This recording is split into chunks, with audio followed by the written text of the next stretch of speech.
Fantasy Live, we are in championship week. Back in week 5, we met our dear friend Sammy Socialite, who told us he was in a million fantasy football leagues. Sammy, it's good to see you again, man. Tell us how your season's been. Hey, man, it's great to be back. My season has been crazy this year. Shout out to Tyreek Hill, one of my favorite players of the year.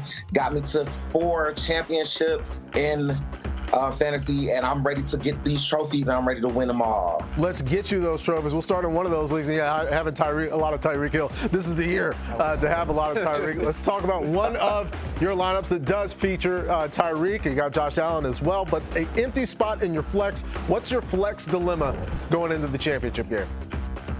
Well, right now, I was going with Jordan Addison in my flex, but he has an ankle injury, and I just don't know if I should start Gerald Everett in my flex, Josh Downs, or Elijah Moore, and I have to pick one of them. All right, well, I have a suggestion for you. I'm curious to see what you think, but I've got somebody on this board. All right, so you got Josh Downs. All right, so I'll tell you this. Go ahead. I'll say this. I went with Gerald Everett in this one, but I will say that I basically agonized between Gerald Everett. I got the lightning bolts and everything, between Gerald Everett and Josh Downs.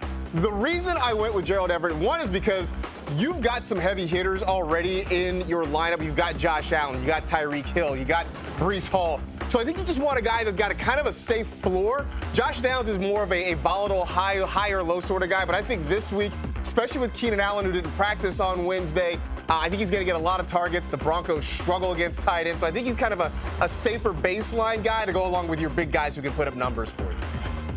All right, so I'll go with it. That solves one of your championship rosters, Sammy. Let's look at another one of Sammy's championship rosters here. Again, loaded. Got Jahmyr Gibbs going in this game against the Cowboys. Calvin Ridley hoping to get some Younghoe Koo, but again, it's the flex, that pesky flex spot. What's your dilemma with this team?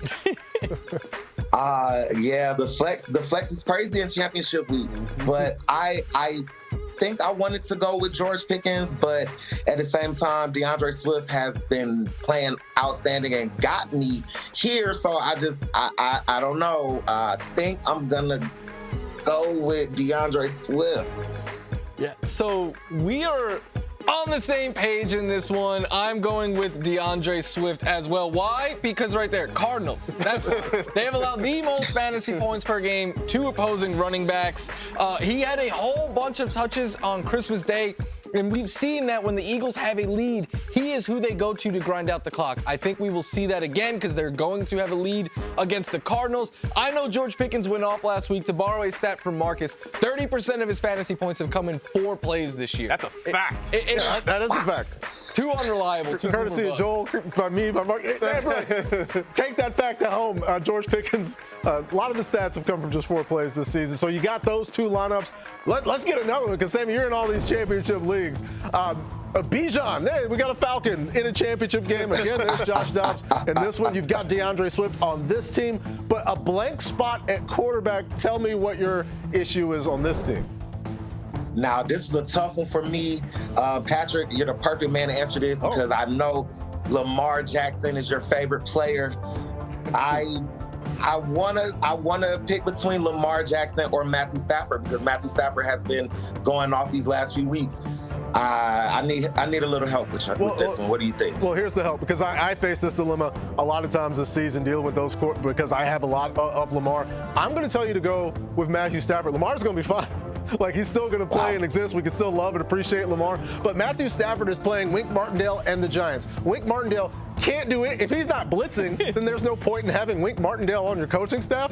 Matthew Stafford has the #1 EPA under pressure this season. Both Nakua and Kupp are healthy. The Giants, I'm going to go with Matthew Stafford in this one, Sammy. So good luck in all those leagues, man. I can't wait to see how many rings you get in 2023. Get some trophies, man. Thank you. Called it 4. All right. Thank you guys for having me. Just want to shout out Up Next Photography Studios and love the Falcons. Gotta get a new head coach. Shout out to Tyreek Hill. Cheetah, I love you, Cheetah. You got me some championships coming. Well, that's the thing about fantasy football. You can't be you are the one making the decisions. You can't be worried about decisions somebody else is making about the decisions somebody else is making. But Sammy Socialite, thanks for spending time with us here on NFL Fantasy Live. If you want to spend time with us as well, at us on twitter.com @Fantasy Audition. More Fantasy Live coming up, folks, as we get a look at who you make decisions on. There's some incredible players out there, but one wide receiver and tight end is going to help you get your fantasy championship. That's next on Fantasy Live.